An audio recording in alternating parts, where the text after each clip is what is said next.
Ready, get set, go. Good morning, children.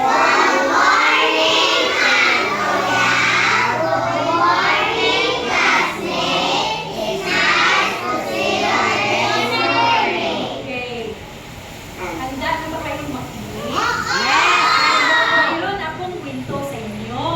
Ang kwento ay ang pamagat si Daginding.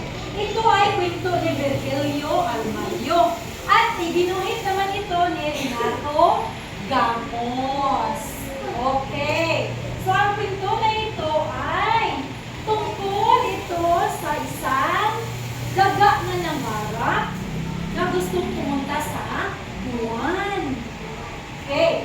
Matagal ang gusto ng daga ang buwang mabilog. Ito, ano ito? Buwan na mabilog. Okay. Pagkat sa kanila, at bakit gusto nilang pumunta at gusto nilang makita itong buwan na mabilog? Pagkat ang nasa isip ng mga daga ito ay bulang keso na gawa ng Diyos. Ano ito? Bulang keso na gawa ng Diyos. Matagal na ng pangarap na pumunta. At malaglag, sana malaglag ang buwan na ito kasi para kainin ng mga daga. Okay. Tapos, kaya, nang hindi malaglag ang buwan, hinintay nila malaglag ang buwan, hindi ito malaglag, maraming umisip ang umakyat sa kanila na akyat na lang tayo doon sa buwan para makain nila ang peso na bulan. Mayroong umakyat ito gamit ito. At gamit naman itong parachute.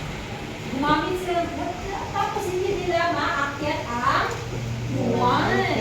Ito naman, ginamit dito, sumakay ang daga dito at saka nahulog. Kaya hindi rin nila naakyat ang buwan. Okay, next. Si Daginding, pangarap din niyang makapunta doon sa buwan. Kaya siya ay nagsaliksik ang nagplano, nagbasa si Daginding kung paano niya umakyat doon sa buwan. At nagsaliksik, gagawa siya ng, sabi ni Daginding, gagawa ako ng sasakyan upang makapunta ako doon sa buwan. Kaya sa buwan ay ako ang mauuna. Anong gusto ni Daginding? Gusto niya siya ang mauunang pupunta doon sa buwan. Okay. So, ang ginawa niya ay ito. Okay. Araw-gabi, ginawa ni Daginding ang plano. Araw-gabi, ang plano, gabi, trabaho siya ng trabaho. Pokpok dito, pokpok doon, no? Ito ang ginawa ni Daginding, no? Tingnan ninyo mga bata. Araw-gabi, kalikot siya ng kalikot para matapos ang kanyang sasakyan papuntang buwan. Okay? Tapos naman mga bata, ito natapos na ang kanyang sasakyan. Nakita ninyo? Rocket ship. Ano ang kanyang sasakyan? Okay, gumawa siya ng rocket ship. Gusto ibinalitan niya doon sa lahat ng mga daga niya. Inimbitan niya ang buong bayan para masaksihan ang kanyang ginawang rocket ship. O, tingnan ninyo.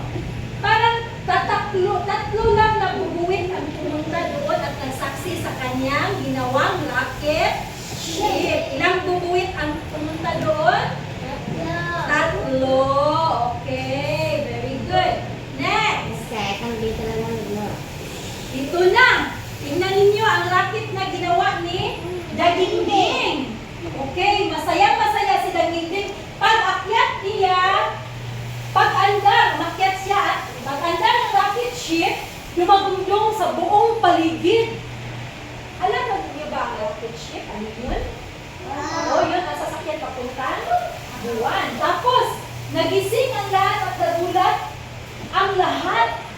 At sumiklab, mabilis na o malimbulong ang sasakyan. dagingding patungong buwan. Ano kaya ang tinig doon? Jung! Ganun siguro, no?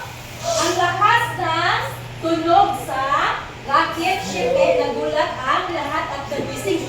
Boom! Ganun siguro yun sa buong paligid na ang tunog ng rocket ship. Tapos nandun na si Dagingding. Sa lakas ng tunog ng rocket ship, si Dagingding ay nahilo siya. Akala niya nahilo sa bilis ng sakyan. Nahilo kaya pag-ilat niya, akala niya hilong-hilo pa siya. Kasi mayroon siya nakita iba't ibang bituin. Ano nakita ni Dagingding? Bituin! Oo, nandun na pala siya malapit na siya sa buwan. Nakita niya mga bituin na maniningning. Tapos, ito na mga bata, pag-ikot sa buwan, nagulat si Dagingding, biglang lumiwanag. Biglang lumidilim. Pagliwanag, pakiramdam niya umiinit. Pag madilim, pakiramdam niya Dagingding na lamig. No, iba't iba ang kanyang naramdaman. Tapos mga bata, Parating na siya sa buwan. dumating. Pagdating niya doon sa buwan, nilanding na ang rocket ship. Agad siyang bumaba sa paligid ng buwan. Ano kaya ang naramdaman ni Dagingding pagdating niya doon, paglanding sa rocket ship? Ano kaya ang naramdaman ni Dagingding? Ano ang kanyang feelings? Masaya o happy. Tapos, sabi niya, lumilingon siya doon sa paligid. Sabi niya, totoo nga pala na ang buwan ay keso. Susigaw siya at masaya si Dagingding. Ang buwan niya pala ay bundok bulang keso na di bula. Tapos, anong ginawa ni Dagingding? Lumangkot siya ng isang peraso. At pinagat ni Dagingding kasi excited siya na kumain ng keso di bula. Pagkagat niya mga bata, ito ay matigas. Sabi niya, bato! Bato pala ito. Akala niya keso di bula. Kaya, puro pala bato ang buwan. Yun ang kanyang sinabi. Mabilis na sumakay si Dagingding pauwi. Sumakay siya sa kanyang rocket. Siya pauwi siya sa daigdig. Pero pagdating niya sa lupa, si Dagingding, walang maniwala sa kanya na galing siya sa buwan. Hindi maniwala ang mga kaibigan niya na galing siya sa buwan. Tapos mga bata, sabihin na niya ang buwan ay bato. Ang tingin pa rin ng lahat, ito'y masarap na keso. Hindi sila maniwala. So, sabi ni, kahit sabihin man ni Dagingding na ito ay bato, pero sa isip ng iba, ito ay keso. Okay, yun